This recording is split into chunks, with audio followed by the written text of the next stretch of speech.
Hello students, welcome to our channel Sai Chand academy.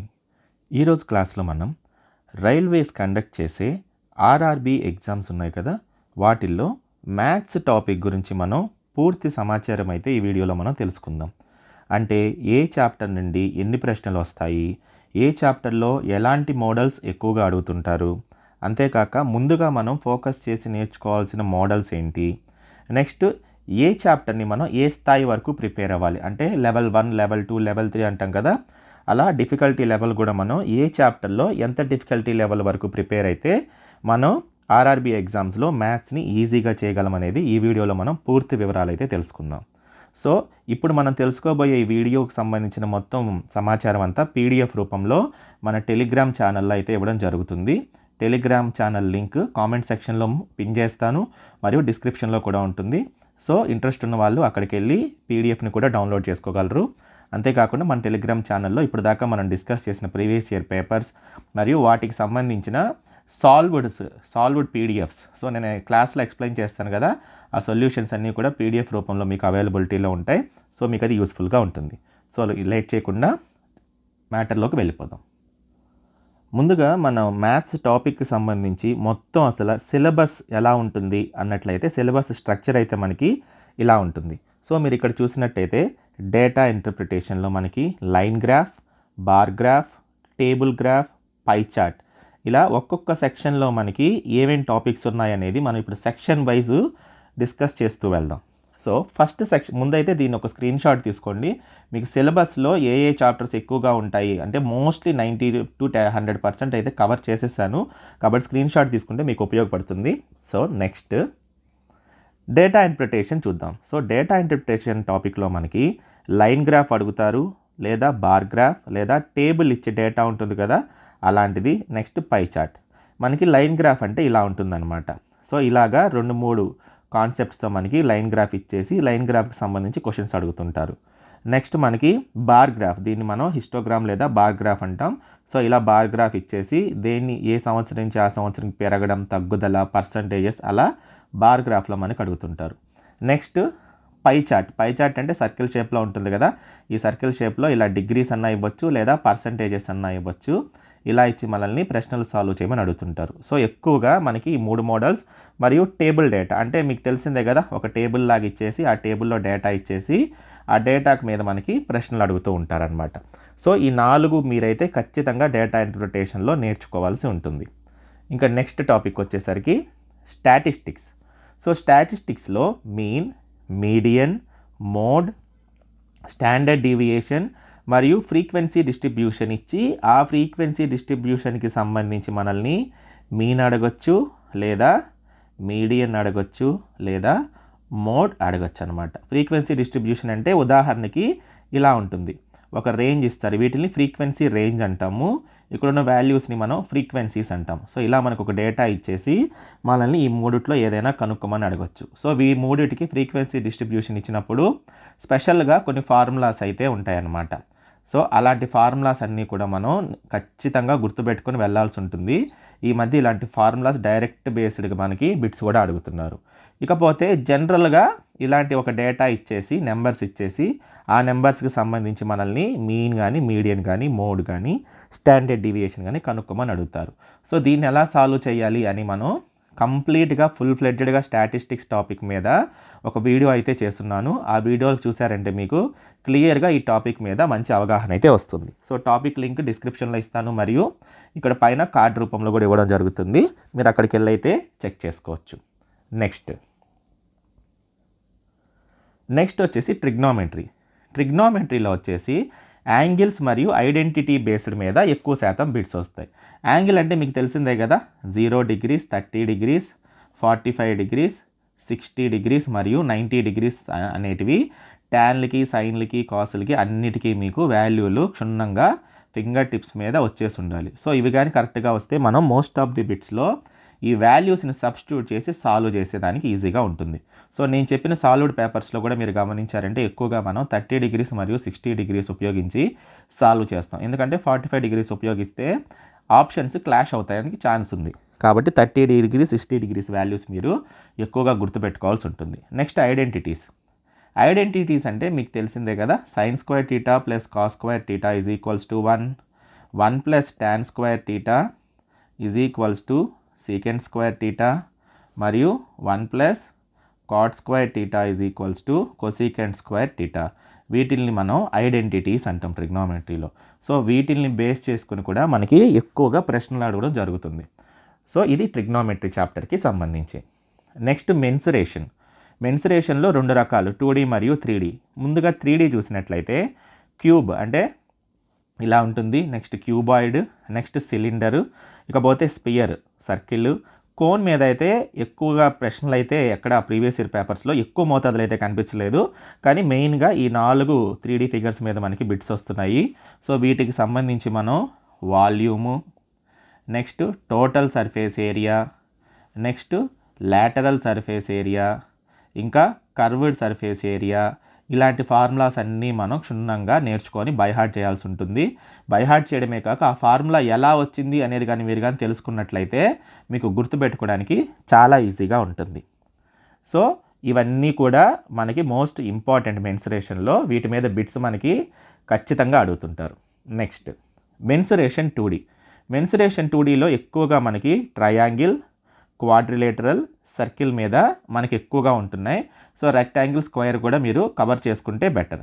So ఇప్పుడు triangle మీద వచ్చేసరికి మనకి ఏరియా ఉంటుంది, నెక్స్ట్ పెరిమీటర్ ఉంటుంది, నెక్స్ట్ అదేవిధంగా మనకి రాంబస్ కానీ ప్యారలోగ్రామ్ కానీ వీటిని కూడా మీరు కవర్ చేసుకొని కానీ వెళ్తే మీకు మెన్సురేషన్ 2Dలో స్కోర్ చేయడానికి చాలా ఈజీగా ఉంటుంది. ఇంకా రైట్ యాంగిల్ ట్రయాంగిల్లో పైథాగరస్ థియరం మీకు తెలిసిందే కదా, base square plus perpendicular square is equals to hypotenuse square. So ఇలాంటివన్నీ మీరు ఫార్ములాస్ ఒక నోట్స్ రెడీ చేసుకుని రివిజన్ చేసుకుంటే మీకు చాలా ఈజీగా ఉంటుంది. నెక్స్ట్ జామెట్రీకి వచ్చేసరికి లైన్స్, ట్రాన్స్వర్సల్ మరియు యాంగిల్స్, నెక్స్ట్ ట్రయాంగిల్లో యాంగిల్స్ ఇచ్చి దాని ప్రాపర్టీస్ గురించి అడగడం, నెక్స్ట్ సిమిలారిటీ ఆఫ్ ట్రయాంగిల్స్ కానీ, కాన్గ్రూయెన్సీ ఆఫ్ ట్రయాంగిల్స్ కానీ, ఇలా బేసిక్స్ మీద కూడా మనల్ని బిట్లు చాలా ఎక్కువగా అడుగుతున్నారు. ఇంకా సర్కిల్ వచ్చేసరికి సర్కిల్లో మనకి డయామీటర్ కానీ, రేడియస్ కానీ, కార్డ్ కానీ ఇలాంటి బేసిస్ మీద కూడా మనకి బిట్లు అడిగితే అడగడం జరుగుతుంది. ఇంకా స్క్వేర్, రెక్టాంగిల్ వీటి ప్రాపర్టీస్ అవి తెలుసుకుంటే, అంటే ఇందులో అన్ని ఈక్వల్ సైడ్స్ ఉంటాయి. నెక్స్ట్ ట్రయాంగిల్ అయితే రైట్ యాంగిల్ ట్రయాంగిల్లో మనకి ఇన్ సెంటర్ అని చెప్పేసి ఇన్ సర్కిల్ రేడియస్ ఎక్కువగా అడగడం కానీ, లేదా సర్కమ్ సర్కిల్ రేడియస్ అడగడం కానీ, సో ఇలాంటివన్నీ కూడా మనల్ని అడుగుతారు. స్క్వేర్ లోపల ఒక సర్కిల్ ఇన్స్క్రైబ్ చేసి దీని మీద బిట్ అడగడం, లేదా ఒక సర్కిల్ లోపల ఒక స్క్వేర్ని ఇన్స్క్రైబ్ చేసేసి మనల్ని బిట్ అడగడం కూడా జరుగుతుంది. సో వీటి ప్రాపర్టీస్ అన్నీ కూడా క్షుణ్ణంగా నేర్చుకోండి. సో వీటికి సంబంధించి కూడా నేను జామెట్రీకి స్పెషల్గా వీడియో అయితే చేస్తాను. మీకు ఆల్మోస్ట్ ఆల్ ఎగ్జామ్కి అవసరమైన మోస్ట్ ఇంపార్టెంట్ ఫార్ములాస్ అన్నీ కవర్ అయ్యేటట్టు నేను ట్రై చేస్తాను. నెక్స్ట్ ఆల్జీబ్రాలో మనకి ఎక్కువగా x⁴y మరియు x+1/x, x+1/x వాల్యూ ఇచ్చేసి x+1/x ఒక 5 ఇచ్చేసి మనల్ని x⁴ + 1/x⁴ కనుక్కోమంటాం. అంటే ఇలాంటి మోడల్ మీకు ఐడియా ఉంది కదా, ఇలాంటి మోడల్స్ మీద ఖచ్చితంగా బిట్టు పడుతుంది. ప్రతి షిఫ్ట్లో 1 లేదా 2 బిట్లు రావడానికి ఛాన్స్ ఉంది. కాబట్టి దీన్ని నెగ్లెక్ట్ చేయమాకండి. దీనికి సంబంధించి నేను ఫుల్ ఫ్లెడ్జ్డ్గా వీడియో చేశాను. ఇలాంటి మోడల్లో అంటే x+1/x కావచ్చు, x-1/x కావచ్చు, అలా ఎలా ఇచ్చినా సరే దానికి మనం ఫార్ములాసు ఇచ్చున్నాను, షార్ట్కట్ ఫార్ములాసు ఇచ్చున్నాను, ఎలా సింపుల్గా సాల్వ్ చేయాలని ట్రిక్స్ చెప్పున్నాను. సో దాని లింక్ నేను డిస్క్రిప్షన్లో ప్రొవైడ్ చేస్తాను. అట్ ది సేమ్ టైం ఇక్కడ మీకు కార్డ్ రూపంలో కూడా వస్తుంది. మీరు ఇది క్లిక్ చేసినా సరే డైరెక్ట్గా ఆ వీడియోకి వెళ్ళి మీరు ఆ వీడియో ద్వారా సబ్జెక్ట్ తెలుసుకోవచ్చు. నెక్స్ట్ x:1/x, నెక్స్ట్ రేషియోస్ ట్రిగ్నోమెట్రీలోనే మనకి ఫర్ ఎగ్జాంపుల్ x:y వాల్యూ 3:5 ఇచ్చారనుకోండి, మనల్ని ఏం అడుగుతున్నారు, x⁴2 + 2y + 3xy అని ఒక డేటా ఇచ్చి దీని వాల్యూ ఏంటో కనుక్కోమంటున్నారు అనమాట. అప్పుడు ఏం చేస్తాం, డైరెక్ట్గా x వాల్యూని y వాల్యూని దీంట్లో సబ్స్టిట్యూట్ చేసి మనం ఆన్సర్ చేస్తాం అనమాట. ఇలా సింపుల్గా అడుగుతున్నారు, ప్లస్ ఈ మోడల్ కూడా అడుగుతున్నారు. సో ముందుగా అయితే మీరు ఈ మోడల్స్ ప్రాక్టీస్ చేయడం అయితే better. Next time and work most important topic. ఎటువంటి కాంపిటేటివ్ ఎగ్జామ్లో అయినా సరే ఈ టాపిక్ ఉండకుండా ఉండదు. ఇందులో వచ్చేసి ఏ కొంత సమయంలో చేస్తాడు, బి కొంత సమయంలో చేస్తాడు. సో a + b కలిసి ఎంత సమయంలో చేస్తారనేది బేసిక్ మోడల్. సో ఇలాంటి మోడల్స్ అడుగుతారు. ప్లస్ 3 మెన్ ప్లస్ 2 ఉమెన్ కలిసి ఒక పని చేస్తారు. సో మనకి నలుగురు ఉమెన్ ఎంత టైంలో చేస్తారు అని చెప్పేసి ఆ మోడల్స్ ఉంటాయి కదా, అలాగా మెన్ అండ్ ఉమెన్ మోడల్స్ అడుగుతున్నారు. నెక్స్ట్ పైప్స్ అండ్ సిస్టమ్స్ అంటే ఒక సిస్టర్ని పైప్ ఏ 10 గంటల్లో ఫిల్ చేస్తే పైప్ బి 5 గంటల్లో ఫిల్ చేస్తే మొత్తం ఎంత టైంకి అవుతుంది అంటారు కదా. సో అలాంటికి సంబంధించిన మోడల్స్ అన్నీ కూడా మనల్ని అడుగుతూ ఉంటారు. సో ఈ టాపిక్ని మటుకు మీరు లెవెల్, ఇందాక మనం డిఫికల్టీ లెవెల్ మాట్లాడుకున్నాం కదా, ఎగ్జాంపుల్ బిట్స్ చేయండి, లెవెల్ 1 బిట్స్ చేయండి, లెవెల్ 2 బిట్స్ కూడా చేయండి. ఎందుకంటే మనల్ని కొద్దిగా డెప్త్గా అడిగే టాపిక్స్లో టైమ్ అండ్ వర్క్ టాపిక్ ఒకటి. Next time speed distance. Time speed డిస్టెన్స్లో మనకి బేసిక్స్ మీద ఎక్కువగా ప్రశ్నలు అడగడం జరుగుతుంది. Next trains, boats and streams కూడా నేను యాడ్ చేయడం మర్చిపోయాను, అది కూడా యాడ్ చేసుకోండి. బోట్స్ అండ్ స్ట్రీమ్స్ కాన్సెప్ట్ కూడా మనకి ఇందులో బిట్స్ అయితే అడుగుతున్నారు. ఇంకా ట్రైన్స్ అంటే మీకు తెలిసిందే కదా, 2 ట్రైన్స్ సేమ్ డైరెక్షన్లో వెళ్ళడము లేదా ఆపోజిట్ డైరెక్షన్లో వెళ్ళడము, సో ఇలాంటి కాన్సెప్ట్స్ మీద అడుగుతున్నారు. ఇంకా బేసిక్ టైం స్పీడ్ డిస్టెన్స్ వచ్చేసి మనకి speed is equals to distance travelled by time అనే కాన్సెప్ట్ మీద కూడా మనకి డైరెక్ట్గా కిలోమీటర్ని మీటర్లకి ఎలా, కిలోమీటర్ పర్ అవర్ అనే స్పీడ్ని మీటర్ పర్ సెకండ్ అనే స్పీడ్ని ఎలా కన్వర్ట్ చేయాలి, ఇది ఇస్తే దీన్ని కన్వర్ట్ చేయడం లేదా ఇది ఇస్తే దీంట్లో కన్వర్ట్ చేయడం, సో ఇలాంటివన్నీ కూడా ఖచ్చితంగా నేర్చుకొని పెట్టుకోండి. మనకు క్వశ్చన్లో మీటర్స్ పర్ సెకండ్స్లో ఇచ్చి మనకి ఇవ్వాల్సిన ఆన్సర్లో ఏమో ఆప్షన్స్లో కిలోమీటర్స్ పర్ అవర్ ఇస్తున్నారు కన్ఫ్యూజ్ చేయడం కోసం. అలాంటప్పుడు మనం ఎలా కన్వర్షన్ చేయాలనేది కూడా నేర్చుకోవాల్సి ఉంటుంది. Next profit and loss. Profit and లాస్లో ఎక్కువగా డిస్కౌంట్ మీద ఫోకస్ చేశారు. మార్కెట్ ప్రైస్, డిస్కౌంట్ పర్సెంట్ అనే కాన్సెప్ట్ అయితే ముందుగా కవర్ చేయండి. సో ఇది కవర్ చేయాలంటే బేసిక్స్ లాందే కవర్ చేయలేదు కాబట్టి ఫస్ట్ బేసిక్స్ రాశాను. మనకి కాస్ట్ ప్రైస్ అంటే ఏంటి, సెల్లింగ్ ప్రైస్ అంటే ఏంటి, ప్రాఫిట్ అంటే ఎలా రాస్తాము, ప్రాఫిట్ అంటే ఎక్కువ ధరకు అమ్మితే ప్రాఫిట్ కదా, కొన్న ధర కంటే ఎక్కువ ధరకు అమ్మితే ప్రాఫిట్. అదే లాస్ అంటే కొన్న ధర అమ్మిన ధర కంటే ఎక్కువ అయినప్పుడు, అంటే మనం 100 రూపాయలకు కొన్నాము 70 రూపాయలకు అమ్మామంటే లాస్ కదా, అంటే అప్పుడు కొన్న ధర ఎక్కువ అమ్మిన ధర తక్కువ. సో ప్రాఫిట్ అంటే ఏంటి, లాస్ అంటే ఏంటి, అదేవిధంగా ప్రాఫిట్ పర్సెంట్ ఏంటి, లాస్ పర్సెంట్ ఏంటి, ఇవన్నీ కూడా బేసిక్స్. ఇవి కానీ మీరు తెలుసుకున్నట్లయితే అప్పుడు మార్కెట్ ప్రైస్, డిస్కౌంట్ ఏంటనేది మీకు క్లియర్గా అర్థమవుతుంది. డిస్కౌంట్లో కూడా మనకి చాలా టాపిక్స్ ఉన్నాయి. సక్సెసివ్ డిస్కౌంట్ అంటే ఒక ముందో 10% డిస్కౌంట్ ఇచ్చి తర్వాత ఇంకో 5% ఇచ్చి తర్వాత ఇంకో 2% ఇచ్చి ఇలా ఈ డిస్కౌంట్ ఇచ్చుకుంటూ పోతే దాన్ని మనం సక్సెసివ్ డిస్కౌంట్ అంటాం అనమాట. సక్సెసివ్ డిస్కౌంట్ మీద అడుగుతారు.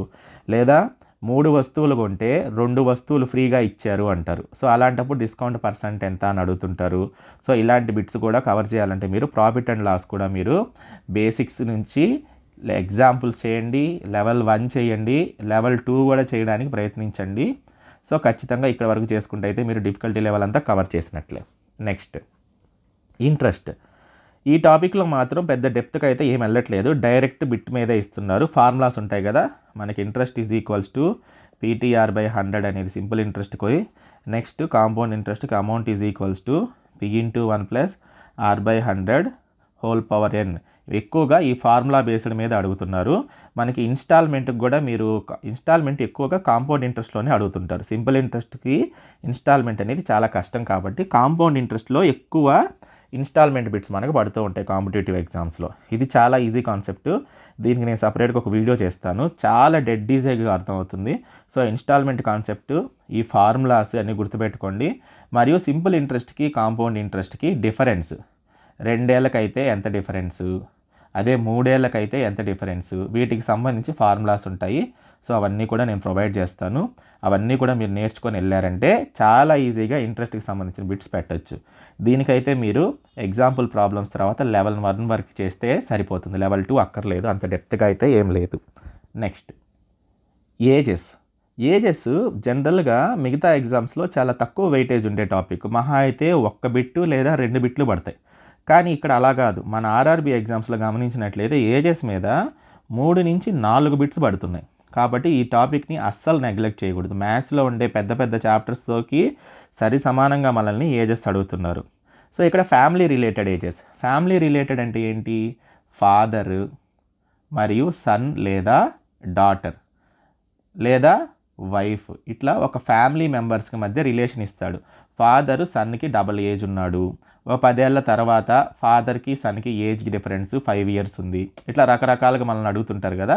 సో ఫ్యామిలీకి సంబంధించి రిలేషన్స్ అడుగుతారు. నెక్స్ట్ పర్సన్స్ అంటే ఒక సాయి అనే ఒక పర్సను సుమన్ అనే ఒక పర్సన్ కంటే 10 ఇయర్స్ పెద్ద అంటాడు. తర్వాత సుమన్ అనే పర్సను సందీప్ అనే పర్సన్ కంటే ఒక 5 ఇయర్స్ చిన్న అంటాడు. ఇలా పర్సన్ టు పర్సన్ కంపారిజన్ ఇచ్చి ఏజెస్ బిట్స్ అడుగుతారు. సో ఇది ఏదైనా సరే మనకి కాన్సెప్ట్ అయితే ఏం మారదు, కాన్సెప్ట్ ఒకటే. మనకి ప్రజెంట్ ఏజ్, ఎగో అంటే పూర్వం, 10 ఏళ్ల క్రితం అంటారు కదా, 10 ఇయర్స్ ఎగో అట్ట అంటారు కదా. సో ఎగో, తర్వాత 10 ఇయర్స్ ఫ్రమ్ నౌ అంటారు, అంటే ప్రజెంట్ నుంచి 10 ఇయర్స్ తర్వాత లేదా 5 ఇయర్స్ తర్వాత అలా అడుగుతారు. సో మొత్తం 3 కదా పాసిబిలిటీస్, ప్రజెంట్ ఏజు, పూర్వం ఏజు, ఫ్యూచర్లో రాబోయే ఏజు. సో ఇలాంటి కాన్సెప్ట్ మనం హ్యాపీగా ఈ బిట్స్ అన్ని నేర్చుకొని రిలేషన్ స్టెప్ ఎలాగ ఈక్వేషన్ రాయాలో నేర్చుకుంటే ఈ బిట్ని సాల్వ్ చేయడం చాలా ఈజీ. సో ఏజెస్ని అస్సలు నెగ్లెక్ట్ చేయొద్దండి. ఏజెస్లో అయితే మీరు ఎగ్జాంపుల్ బిట్స్ లెవెల్ 1తో పాటు లెవెల్ 2 కూడా ఖచ్చితంగా అన్ని బిట్స్ కంప్లీట్ చేయండి. మీరు ఏ బుక్ ఫాలో అయినా పర్వాలేదు, దాంట్లో లెవెల్ 2 బిట్స్ కూడా అయితే ఖచ్చితంగా ఫోకస్ చేసి కంప్లీట్ చేయండి. Next, ratio and proportions. So ratio and ప్రపోర్షన్స్లో మనకి ప్రపోర్షనల్స్ అని కొన్ని ఉంటాయి. ఏంటవి? Mean proportional, third proportional, fourth proportional. వీటికి డైరెక్ట్ ఫార్ములాస్ ఉంటాయి. ఉదాహరణకి A, B, C, D అనేటివి ప్రపోర్షన్లో ఉంటే రూల్ ఏంటి మనకి? A/B = C/D. ఇలాగ మనకి రూల్స్ ఉంటాయన్నమాట. థర్డ్ ప్రపోర్షనల్కి, ఫోర్త్ ప్రపోర్షనల్కి, మీన్ ప్రపోర్షనల్కి దేని రూల్ దానికి సపరేట్గా ఉంటుంది. సో అవన్నీ నేర్చుకోండి. నెక్స్ట్, A/B/C/D ఒక రేషియోలో ఇచ్చి మనకి ఒకటి ఇవ్వకుండా లేదా దాన్ని P/Q/R/Sతో కంపేర్ చేయడమో, ఇలా కంపేర్ చేసే మోడల్స్ కూడా మనల్ని రేషియో ప్రపోర్షన్స్లో అడుగుతారు. దీనికైతే ఎగ్జాంపుల్ బిట్స్ లెవెల్ 1 బిట్స్ సరిపోతుంది, ఎక్కువ డెప్త్ అయితే ఇందులో ఏం లేదు. కానీ ఇవి గన్ షాట్ క్వశ్చన్స్ అనమాట. Third proportional, fourth proportional and mean proportional అనేది గన్ షాట్ కాన్సెప్ట్. ఫార్ములా నేర్చుకుంటే ఎగ్జామ్లో జస్ట్ సబ్స్టిట్యూట్ చేసి ఆన్సర్ చేసేయడమే, మనకి 10 సెకండ్ల కంటే ఎక్కువ కూడా పట్టదనమాట. కాబట్టి దీన్ని ఈ లెవెల్కి నేర్చుకుంటే సరిపోతుంది. నెక్స్ట్ వచ్చేసరికి పర్సంటేజెస్లో ఎక్కువగా నెంబర్ రిలేటెడ్ పర్సంటేజ్ అడుగుతున్నారు. అంటే ఏంటి అంటే, ఫర్ ఎగ్జాంపుల్ A అనే నెంబరు B అనే నెంబర్ కంటే 60% ఎక్కువ ఉంది అంటాడు. నెక్స్ట్ B అనే నెంబరు C అనే నెంబర్ కంటే 40% తక్కువ ఉంది అంటాడు. సో ఇలాగా కొన్ని నెంబర్స్ని ఇచ్చి వాటిని పర్సంటేజెస్ రూపంలో కంపేర్ చేయడం. లేదా P అనే number P is 3/4 of Q1 down, తర్వాత Q ఈజ్ 5/6 ఆఫ్ R అని చెప్పేసి అన్నాం. సో ఇలాంటివన్నీ కూడా మనకి పర్సంటేజెస్ మోడల్ కిందకే వస్తాయి. సో ఈ మోడల్స్ కానీ మీరు ప్రిపేర్ అయితే సరిపోతుంది. దీనికి కూడా ఎగ్జాంపుల్ బిట్స్ లెవెల్ 1 బిట్స్ సరిపోతాయి. అంత డెప్త్గా అయితే ఈ టాపిక్ ఏమీ లేదు, కానీ తీసేయాల్సిన టాపిక్ అయితే కాదనమాట. ఎందుకంటే పర్సంటేజెస్ అనేది మనకి డైరెక్ట్గా కాకపోయినా పార్ట్ ఆఫ్ ది క్యాలిక్యులేషన్, మిగతా టాపిక్ బిట్స్ ఉన్నాయి కదా, ఆ బిట్స్లో క్యాలిక్యులేషన్లో మనకి పర్సంటేజెస్ ఎప్పుడూ ఇప్పుడు ప్రాఫిట్ అండ్ లాస్ అయినా మనం ఎలా చేస్తాం? ప్రాఫిట్ పర్సెంట్ అంటే profit by cost price into 100 అంటాం. This is nothing but profit percentage. అంటే పర్సంటేజ్ క్యాలిక్యులేషన్ నేర్చుకుంటే మనకి చాలా చాప్టర్స్లో పర్సంటేజ్ కనుక్కోవడానికి ఉపయోగపడుతుంది. అదొక బేసిక్ కాన్సెప్ట్ అనమాట. నెక్స్ట్, సింప్లిఫికేషన్ కూడా ఎక్కువ వెయిటేజ్ ఉండే కాన్సెప్ట్. సింప్లిఫికేషన్లో మనకి బాడ్మాస్ రూలు, బాడ్మాస్ రూల్ అంటాం. అంటే విన్కులం అంటారు.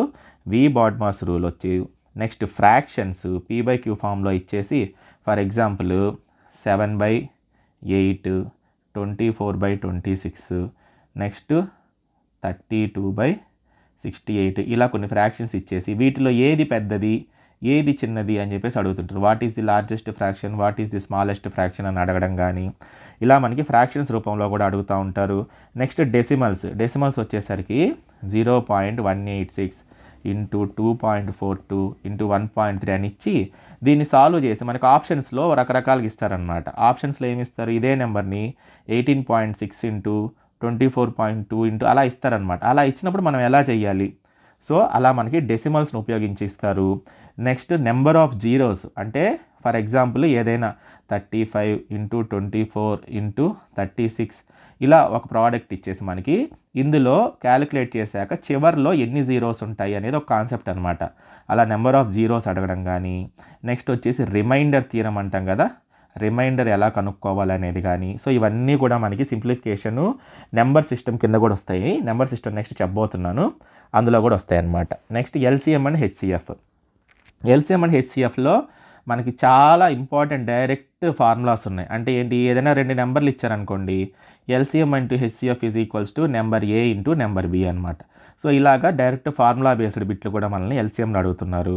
నెక్స్ట్ హెచ్సిఎఫ్ ఎలా కనుక్కోవాలి? హెచ్సిఎఫ్ కనుక్కోవడానికి మనకి 2-3 మెథడ్స్ ఉన్నాయి. ఫర్ ఎగ్జాంపుల్ 2 నెంబర్లు ఇచ్చారనుకోండి, ఏ అనే నెంబర్ బి అనే నెంబర్ ఇలా రాసుకొని ఇక్కడ డివైజర్ వేసుకొని తర్వాత మళ్ళీ ఇక్కడ వచ్చే రిమైండర్ వేసుకొని ఈ ఏని కూడా ఇక్కడ రాసుకోవాలి. ఇలా చేసుకుంటూ పోవాలి. ఎక్కడ దాకా మనకి లాస్ట్లో 0 వచ్చేదాకా చేసుకుంటే వెళ్ళాలన్నమాట. అప్పుడు మనకి హెచ్సిఎఫ్ వస్తుంది. సో ఇలా హెచ్సిఎఫ్ కనుక్కోవడానికి ఇంకా రకరకాల మోడల్స్ ఉన్నాయి. సో మనకి ఇచ్చిన ప్రశ్నని బట్టి ఎటువంటి టెక్నిక్ అప్లై చేయాలి అనేది కూడా మనకి క్లారిటీ ఉండాలి. కాబట్టి ఎల్సిఎం కనుక్కోవడం, హెచ్సిఎఫ్ కనుక్కోవడం, బేసిక్స్ అంటే ఎల్సిఎం అంటే ఎక్కువ మనకి ఏంటి, ప్రైమ్ ఫ్యాక్టరైజేషన్. ఉదాహరణకి 64 అనే నెంబర్ ఉందనుకోండి, దీనికి ప్రైమ్ ఫ్యాక్టరైజేషన్ ఎలా చేస్తాము? 2 16s, 2 8s, 2 4s, 2 2s, 2 1s, 1 2 3 4 5 6 అంటే మనం 64 అనే నెంబర్ని 2 పవర్ 6 అని రాస్తాం. దీన్నే మనం ప్రైమ్ ఫ్యాక్టరైజేషన్ అంటాం. ఇలా ప్రతి నెంబర్ని మనం ప్రైమ్ ఫ్యాక్టరైజ్ చేసుకొని దాని ద్వారా ఎల్సిఎం ఎలా కనుక్కోవాలి, దాన్ని ఉపయోగించి హెచ్సిఎఫ్ ఎలా కనుక్కోవాలనేది మోస్ట్ బేసిక్ అనమాట. ఆ బేసిక్ అనేది తెలుసుకుంటే మనం టెక్నిక్ అప్లై చేసేటప్పుడు కన్ఫ్యూజన్ లేకుండా టెక్నిక్స్ అప్లై చేస్తాం. సో ఎల్సిఎం హెచ్సిఎఫ్ టాపిక్ కూడా లెవెల్ 2 వరకు చేయండి. లెవెల్ 2 వరకు ఖచ్చితంగా చేయండి. మోస్ట్ టాస్క్డ్ టాపిక్ అనమాట ఇది. Next divisibility. సో ఇది కూడా నెంబర్ సిస్టంలో కాన్సెప్ట్ అని అనుకోవచ్చు. డివిజిబిలిటీ అంటే ఏంది? ఫర్ ఎగ్జాంపుల్ ఒక నెంబర్ ఇచ్చేసి 98764 అనే ఒక నెంబర్ ఇచ్చేసి ఇది 3తో డివైడ్ అవుతుందా, లేదా 11తో డివైడ్ అవుతుందా, 9తో డివైడ్ అవుతుందా అని అడుగుతారు. సో తెలుసుకోవాలంటే మనం ప్రతి నెంబర్కి 2 3 4 5 6 7 ఇలా మనకి ఆల్మోస్ట్ 20 నెంబర్స్ వరకు డివిజిబిలిటీ రూల్స్ అని ఉంటాయి. సో ఏ నెంబర్ అయినా సరే ఉదాహరణకి 4తో డివైడ్ అవ్వాలనుకోండి, లాస్ట్ 2 డిజిట్స్ 4తో డివైడ్ అయితే నెంబర్ అంతా కూడా 4తో డివైడ్ అవుద్ది. అదే లాస్ట్ 3 డిజిట్స్ 8తో కానీ డివైడ్ అయితే నెంబర్ అంతా కూడా 8తో డివైడ్ అవుతుంది. అదేవిధంగా సమ్ ఆఫ్ ది డిజిట్స్ కానీ 3తో డివైడ్ అయితే ఈ నెంబర్ అంతా కూడా 3తో డివైడ్ అవుతుంది. ఇలా ఒక్కొక్క నెంబర్కి ఒక్కొక్క డివిజిబిలిటీ రూల్ ఉంటుంది. ఆ డివిజిబిలిటీ రూల్స్ ఖచ్చితంగా మీరు గుర్తుపెట్టుకొని తీరాలి. అప్పుడే మనం బిట్ని చాలా సునాయాసంగా ఆప్షన్స్ని వెరిఫై చేసుకుంటూ మనం ఎలిమినేట్ చేసేసి ఆన్సర్ పెట్టేదానికి సులువుగా ఉంటుంది. Next reminder. ఇందాక డిస్కస్ చేసాం కదా, రిమైండర్ థీరం అంటాము. రిమైండర్ థీరం కూడా ఫర్ ఎగ్జాంపుల్ 86/5 ఇంటూ 84/5 ఇలా ఇచ్చేసి ఫైనల్లో రిమైండర్ ఎంత వస్తుంది అంటారు. దీనికి టెక్నిక్ ఉంది. సో ఇలా రిమైండర్కి సంబంధించి కూడా మనల్ని బిట్లు అడుగుతున్నారనమాట. ఇందులో కూడా మీరు డివిజిబిలిటీలో కూడా లెవెల్ 1 చేయండి. ఎందుకంటే బేసిక్స్ మోస్ట్ ఇంపార్టెంట్ కాబట్టి లెవెల్ 1 వరకు సరిపోతుంది. నెక్స్ట్ ఇందాక డిస్కస్ చేసినట్టుగా ఇప్పుడు దాకా చెప్పినవన్నీ నెంబర్ సిస్టంలో కూడా వస్తాయి. ఇంకా స్పెసిఫిక్గా మాట్లాడుకున్నట్లయితే మనకి 0.48962 అని ఇచ్చేసి వీటి 3 వరకు దీన్ని రిపిటేటివ్ బార్ అంటాం కదా. అంటే దీని అర్థం ఏంటి, 0.48962 ఇలా రిపీట్ అవుతుంది కాబట్టి ఈ మూడిటికి ఇలా బార్ సింబల్ పెట్టామన్నమాట. దీన్ని P/Q ఫామ్లో రాయమంటే ఎలా రాయాలి అనే మోడల్ ఖచ్చితంగా అడుగుతున్నారు. సో దీన్ని ఎలా రాయాలో నేర్చుకోండి. సో మూడిటికే బార్ ఉంటే ఎలా రాయాలి, మొత్తానికి రిపీటివ్ బార్ ఉంటే ఎలా రాయాలి అనేది కూడా మీరు నేర్చుకోవాల్సి ఉంటుంది. నెక్స్ట్ ఇందాక డిస్కస్ చేసినట్టుగా 2-3 ఫ్రాక్షన్స్ ఇచ్చేసి వాటిల్లో పెద్ద ఫ్రాక్షన్ ఏది, చిన్న ఫ్రాక్షన్ ఏది అని చెప్పేసి అడుగుతుంటారు అనమాట ఆ మోడలు. మరియు రేషనల్ మరియు ఇర్రేషనల్ నెంబర్స్. రేషనల్ నెంబర్స్ అంటే P/Q ఫామ్లో ఉండేటివి. నెక్స్ట్ వీటికి సంబంధించి నెంబర్ సిస్టంలో కూడా మనల్ని ఈ విధంగా బిట్లు అడుగుతూ ఉంటారు. Next surds and integers. Surds and integers అంటే మీకు తెలిసిందే కదా, స్క్వైర్ రూట్లో ఉదాహరణకి ఇది చాలా ఫేమస్ గిట్, √2 √2 అన్నట్టు ఇన్ఫినిటీ దాకా ఇవ్వడం కానీ, లేదా √12 ప్లస్ √12 ప్లస్ √12 ఇలాంటివన్నీ మనల్ని సర్డ్స్ అండ్ ఇంటీజర్స్ అనే కాన్సెప్ట్ అంటాం అనమాట. సో వీటిల్లో చాలామంది యూట్యూబర్స్ ఇలాంటివి చాలా షార్ట్స్ చేసి వైరల్ అయిన వాళ్ళు కూడా ఉన్నారు. అవి చూసైనా నేర్చేసుకోండి. మన ఛానల్లో కూడా మనం కొన్ని పెట్టున్నాము. ఇంకా ఫర్దర్గా ఎక్స్క్లూజివ్గా ఈ టాపిక్లో మనకు వచ్చే మోడల్స్ అన్నీ కూడా కవర్ చేయడం అయితే జరుగుతుంది. సో మన ఈ క్లాస్ యొక్క ఇంపార్టెన్స్ ఏంటి, ఏమొస్తాయో తెలుసుకోవాలి కాబట్టి మనం ఇవి డిస్కస్ చేద్దాం. ఇలా స్క్వేర్ రూట్ సంబంధించినవి వస్తాయి.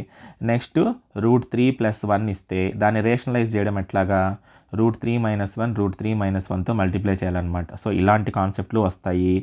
నెక్స్ట్ ఇప్పుడు అనుకున్నాం కదా, రూట్కి రూట్ ఉండే మోడల్స్. నెక్స్ట్ స్క్వేర్ రూట్ లోపల P/Q ఉంటే బయటకు వచ్చినప్పుడు ఏమవుతుంది, √P/√Q అవుతుందా లేదా. నెక్స్ట్ అలాగా దీని ప్రాపర్టీస్ అనమాట, √P × Q బయటకు వస్తే ఏమవుతుంది, √P × √Q అవుతుందా లేదా. నెక్స్ట్ √P -3 బయటకు వస్తే ఏమవుతుంది, ఎలా రాయాలి, -√3 రాస్తారా లేకపోతే 3i² రాస్తారా అనేది కొన్ని కాన్సెప్ట్స్ ఉంటాయన్నమాట. సో ఇలాంటి కాన్సెప్ట్స్ అన్నీ కూడా మనకి నేర్చుకోవాల్సి ఉంటుంది. లెవెల్ 1 వరకు సరిపోతుంది ఈ చాప్టర్ మనకి మోస్ట్లీ. ఆ తర్వాత మీకు టైం ఉండి మీకు కానీ ప్రాక్టీస్ బాగా ఇంకా చేయాలి అనిపిస్తేనే లెవెల్ 2కి వెళ్ళండి. Next quadratic equations. ఇది ఎగ్జామ్ పేపర్ సెట్ చేసే వాళ్ళ ఫేవరెట్ టాపిక్ అని కూడా అనొచ్చు. ఎందుకంటే దీంట్లో కూడా ఇంచుమించు 3 to 4 బిట్స్ దాకా పడుతున్నాయి. ఏం లేదు, చాలా సింపుల్ మీద సమ్ ఆఫ్ ది రూట్స్ అడగడం, ప్రోడక్ట్ ఆఫ్ ది రూట్స్ అడగడం, నెక్స్ట్ రూట్స్ యొక్క నేచర్ అంటే రూట్స్ ఈక్వల్ రూట్సా లేకపోతే డిస్టింక్ట్ రూట్స్ అంటే వేరు రూట్స్ అనమాట. డిస్టింక్ట్ రూట్సా లేదా అసలు రూట్స్ దీనికి పాసిబిలిటీగా ఉన్నాయా లేవా అని అడగడం. సో ఇలాగా క్వాడ్రాటిక్ ఈక్వేషన్లో రూట్స్ గురించి, ఫ్యాక్టర్స్ అంటే x+3 × x+3 అని రాశారనుకోండి, వీటిల్ని ఇలాంటి ఫామ్లో రాస్తే వీటిల్ని ఫ్యాక్టర్స్ అంటాం. అదే దీన్ని 0కి ఈక్వల్ చేస్తే x = -3 x = -3. సో -3ని మనం రూట్స్ అంటాం, అంటే α, β అనుకోవచ్చు. వీటిల్ని ఫ్యాక్టర్స్ అంటాం. వీటికి సంబంధించి సమ్ము, ప్రోడక్ట్, రూట్స్ నేచరు ఈ క్వాడ్రాటిక్ ఈక్వేషన్లో అడిగే బిట్స్ అనమాట. సో క్వాడ్రాటిక్ ఈక్వేషన్ సంబంధించి అయితే నేను 2 డిఫరెంట్ వీడియోస్ చేస్తున్నాను, డిస్క్రిప్షన్లో ఇస్తాను మరియు ఇక్కడ కార్డ్లో కూడా వస్తుంది. సో మీకు చాలా క్లియర్గా అర్థమయ్యేటట్టే చేశానమాట. అది కూడా ఒకసారి వెళ్ళి చూడండి, మీకు ఒక ఐడియా వస్తుంది ఈ టాపిక్ గురించి. నెక్స్ట్ సో ఇక్కడితో మనకి ఆల్మోస్ట్ మనం అన్ని టాపిక్స్ కవర్ చేసేసాం. ముందైతే మీ ఫోకస్ మనం ఇప్పుడు డిస్కస్ చేసుకున్న టాపిక్స్ మీద పెట్టండి. సో మీరు ఇక్కడ చూసినట్లయితే ఇక్కడ ఇచ్చిన సిలబస్లో ఉన్న ప్రతిదీ మనం ఇప్పుడు డిస్కస్ చేయడం జరిగింది. సో ముందు ఈ టాపిక్స్ మీద మీరు ఫోకస్ పెట్టి వీటికి సంబంధించి ఎగ్జాంపుల్ ప్రాబ్లమ్స్ చేయండి, తర్వాత లెవెల్ 1 ప్రాబ్లమ్స్ చేయండి. ఆ తర్వాత నేను కొన్ని చాప్టర్స్కి మెన్షన్ చేసిన చాప్టర్స్ మాత్రం లెవెల్ 2 కూడా కంప్లీట్ చేయడానికి ప్రయత్నించండి. మధ్యలో వారానికి ఒకసారి మీరు ఒక మాక్ టెస్ట్ కానీ లేదా ఒక ప్రీవియస్ ఇయర్ పేపర్ కానీ చేస్తూ మీరు ఎంతవరకు అర్థం చేసుకున్నారు అనేది మీరు ఆ పేపర్ అటెంప్ట్ చేసినప్పుడు మీకే అర్థమవుతుంది అనమాట. పేపర్ అనాలిసిస్ చేసుకున్నట్లయితే మీకు సబ్జెక్ట్ కరెక్ట్గా అర్థమవుతుందా లేదా అని మీకు తెలుస్తూ ఉంటుంది. సో మాక్ టెస్ట్ని లేదా ప్రీవియస్ ఇయర్ పేపర్ని చేయడం మాత్రం మర్చిపోకండి. ఎందుకంటే మీరు ఈ టాపిక్స్ అన్నీ కంప్లీట్ చేసి ఒకేసారి మాక్ టెస్ట్ రాసినా కూడా మీకు ఇది వరకు జరిగిన టాపిక్ సరిగా గుర్తుండకపోవడం కానీ అట్లా ఉంటుంది. కాబట్టి కనీసం ఒక టాపిక్ చేసిన తర్వాత వారానికి ఒక టెస్ట్ రాసుకుంటూ వెళ్ళారంటే మీకు ఆటోమేటిక్గా చదివిన టాపిక్లన్నీ కూడా రివిజన్ అవుతూ ఉంటాయి. ఇది సక్సెస్ అవ్వడానికి ఒక ముఖ్యమైన మార్గం అన్నమాట. సో మన టెలిగ్రామ్ ఛానల్లో ఇప్పటిదాకా మనం డిస్కస్ చేసుకున్న ఈ కాన్సెప్ట్ అంతా కూడా PDF రూపంలో ఇవ్వడం జరుగుతుంది. సో మీరు మళ్ళీ వీడియో చూసే పని లేకుండా ఆ PDF చూసి కూడా తెలుసుకోవచ్చు. అట్ ది సేమ్ టైం మనం previous year question papers group D ఎగ్జామ్కి మరియు NTPC ఎగ్జామ్కి 100 క్వశ్చన్ పేపర్స్ సాల్వ్ చేయాలి అనే సిరీస్ అయితే నడుస్తుంది. అందులో భాగంగా ఇప్పటిదాకా 5 పేపర్స్ అయితే సాల్వ్ చేస్తున్నాము. సో ఫర్దర్గా వచ్చే ప్రతి అప్డేట్ కూడా మీకు టెలిగ్రామ్లో PDF రూపంలో ఇవ్వడం జరుగుతుంది మరియు క్లాస్ గురించి కూడా అప్డేట్ ఇవ్వడం జరుగుతుంది. సో మీరు ఛానల్ సబ్స్క్రైబ్ చేసుకొని అక్కడ ఇచ్చే PDFని మీరు డౌన్లోడ్ చేసుకొని తద్వారా మీ ప్రిపరేషన్లో హెల్ప్ అవ్వడానికి మీకు చాలా ఛాన్స్ ఉంటుంది. సో ఇప్పటిదాకా నేను ఇచ్చిన కంటెంట్ మీకు కానీ నచ్చినట్లయితే, ఉపయోగపడినట్లు అనిపిస్తే ప్లీజ్ వీడియోని అయితే లైక్ చేయండి మరియు మన సాయిచంద్ అకాడమీ అనే ఛానల్ని సబ్స్క్రైబ్ చేసుకోండి. సో నెక్స్ట్ వీడియోలో మనం ప్రీవియస్ ఇయర్ పేపర్ అయితే డిస్కస్ చేద్దాము.